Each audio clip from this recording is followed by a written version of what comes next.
What a weekend it was for the U13 AAA Metro West Force Warriors. They won provincials, and I'm very pleased to be joined by one of their coaches, Taylor St. Peters. Taylor, it's been almost 24 hours. Has it sunk in, and how you feeling? I'd say it hasn't sunk in yet. I actually messaged the other coaches today and I was like, oh my goodness, we won. Like it's so surreal to be able to experience this. I experienced it as a player, but to experience as a coach is just a whole other field. The girls are still ecstatic. Oh my goodness, they're still making videos about it and talking about it. They're like, we won, we won. They've been watching the live stream over and over and over again. Still till this probably an hour ago, I got another message saying they were watching it. So we're just taking it in, enjoying this moment until we have to start back up with practices before Atlantics. Of course, there were a lot of really good teams taking place in provincials this past weekend. But what was it about this squad that you as a coach had a feeling could do this and win the championship? From day one, the relationship that we had as a team together, because normally it takes a couple practices, a few games to really everyone click together. But there's actually the first game we played was in the Valley, and it was on my birthday, and I got not concussion, I got a migraine during the game, so I had to go sit in the dressing room for over half the game. And the minute the girls came in, they were all giving me hugs, making sure I was okay, saying that they won the game for me.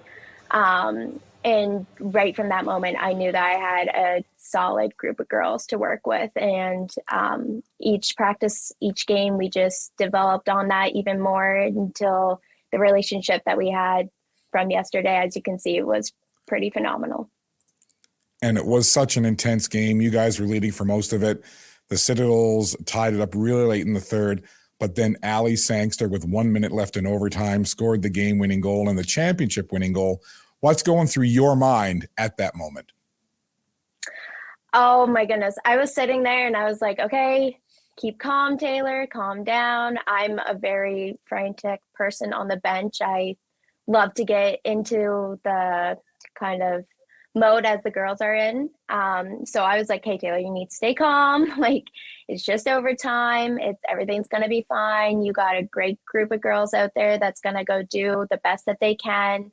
And once I saw Ali start skating out of our end, I knew, I was like, this is it. This is going to be the shot. And once it hit the back of the net, we all just jumped for joy into each other's arms. I had a chance to speak to you just moments after that goal went in and you had had the chance to celebrate. So let's check out some of that conversation. How did they execute the game plan? Oh my gosh, absolutely perfectly. I couldn't ask for anything better. These girls went out, they played with their hearts and their minds, and they played the best game I've ever seen them play this year. It was clear, Ali, that you were so excited. Even in the moment, I said, I wish I could bottle your energy and enthusiasm. Besides the fact that you just won a championship, it seems that that's the kind of person you are. Where does that come from? It was, honestly, I love winning. I'm a very competitive person. My brother, he is my best friend, and the competitiveness, I say, starts there with him. We always compete with each other.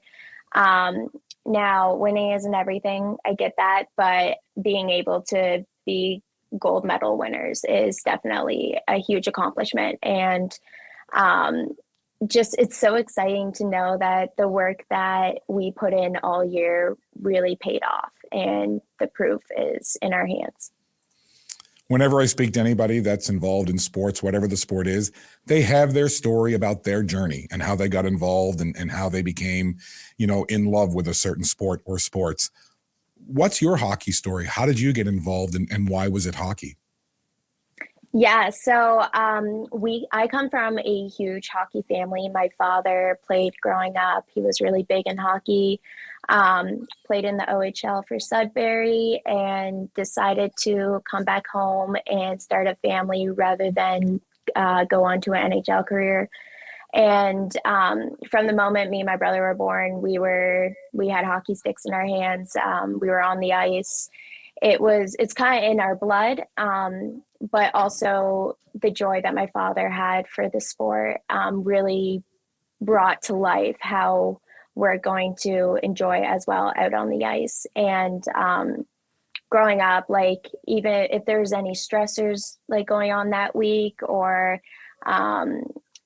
like any event that was making me upset, I knew that it wasn't going to make me upset for very long, because I had hockey to go to, where I was able to let go of all the stress, let go of anything that didn't matter, and just go out there and have fun playing the sport that I love. And it's clear that you've got a great relationship with the team, with the players on this U13 Warrior squad. What do these girls mean to you? Oh my goodness, these girls mean the absolute world to me. The amount of times that they made me cry happy tears was unbelievable. Just knowing that this is going to come to an end soon, just I could cry right now. Like, it's just watching the girls, how they built the trust and built the relationship, and how they open up to me about certain things that normally you wouldn't open up to a coach about. But my goal this year, I sent the email out when we first got finalized the teams. I sent the email out to the parents and said, my goal this year is to be a big sister for the girls. I'm not out here to be a coach. Like, I am a coach, but I'm not out here to be the coach that the girls resent, or the coach that the girls see are just pushing them to get better. I actually wanted to develop that relationship with them aside from hockey. So if something outside of hockey was going on, they knew that they had someone at the rink that they could talk to, or they could message me, call me, whatever, whenever they wanted to discuss any issues that they had. Because 9 times out of 10, I've been through it too.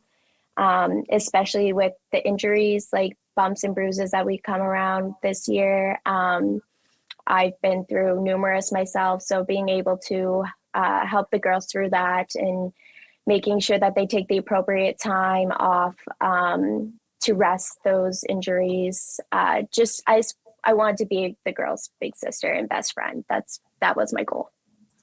Yeah, and it's great to see the rapport and the relationship that you do have indeed. So now, Provincials box has been checked. What's next for this team, and what's the preparations going to be like? Oh, yeah. So we already have some practices scheduled. We're looking into getting one or two more. We're going to try to get an inter-squad game in there somewhere too, just so the girls are still in the high tempo speed. We are going to have like a player coaches meeting, just so everyone can be on the same page. Everyone knows what our goals are here.